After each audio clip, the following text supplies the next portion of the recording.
Hi, good morning, good afternoon, good evening, whatever time you're watching this video. My name is Adnan Hasbi and welcome to Funny Finance Guy. In today's episode, I have a little prop and this is that prop, which is a 1 ringgit note.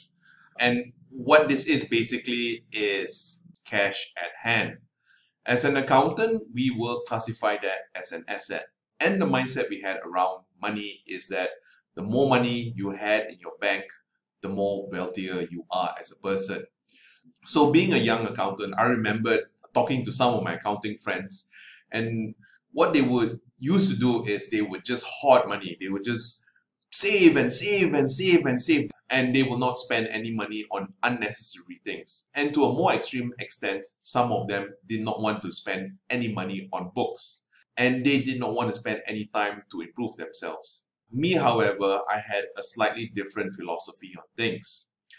Growing up in a family where my dad was from a family of farmers, he educated himself to a relatively high degree, and he managed to uproot himself living in a village, and we moved to the city.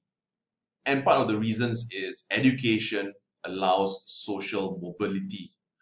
So when I was a young accountant, I still remembered spending 5 ringgit on a newspaper.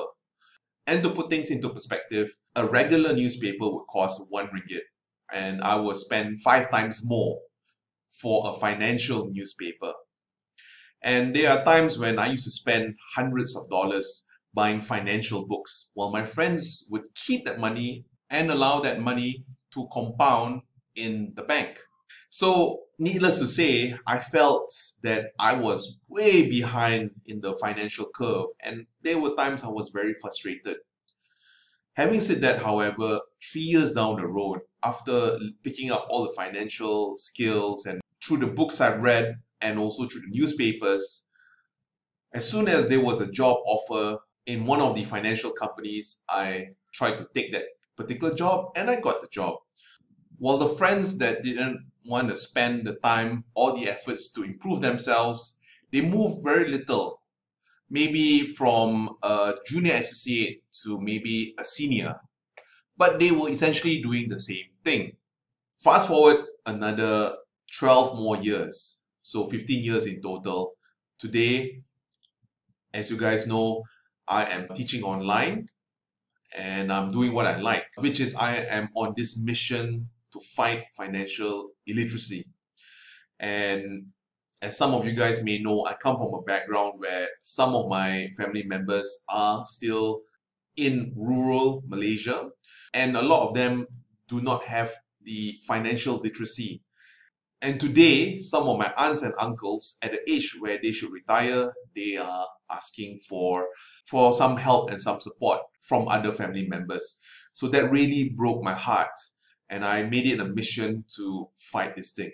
So while I am on a mission, my other friends are still stuck doing the same thing in the same position.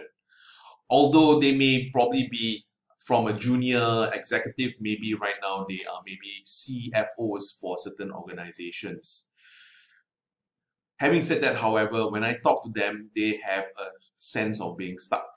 So basically, the lesson to be learned over here is that while it is great to save, and looking at the situation right now, we can see that the one that have saved money for an emergency, these guys are doing okay. While the ones that did not quite save money right now, they may be in a shaky position. Sorry, coming back to the main point. So the lesson to be learned here is, number one, we should always save. But number two, we should always improve ourselves. That way, we will be equipped to take the opportunities which are around us. And the first thing we should do is have a roadmap. Look at where we are today and what we want to do in 5 years' time. Look at the skill gaps between what we are today and what we want to achieve. And the challenge right now today is to write down all the skill gaps that we have, and maybe to start out, just Google and YouTube these skills. And if you think it's a skill that you really want to dive in, then maybe start investing in either books or maybe in online courses. Again, if we have a financial lens and look at it from a financial lens, we are investing in ourselves to enable us to have the skills to take the opportunity in the future. With that, I'll see you in the next episode.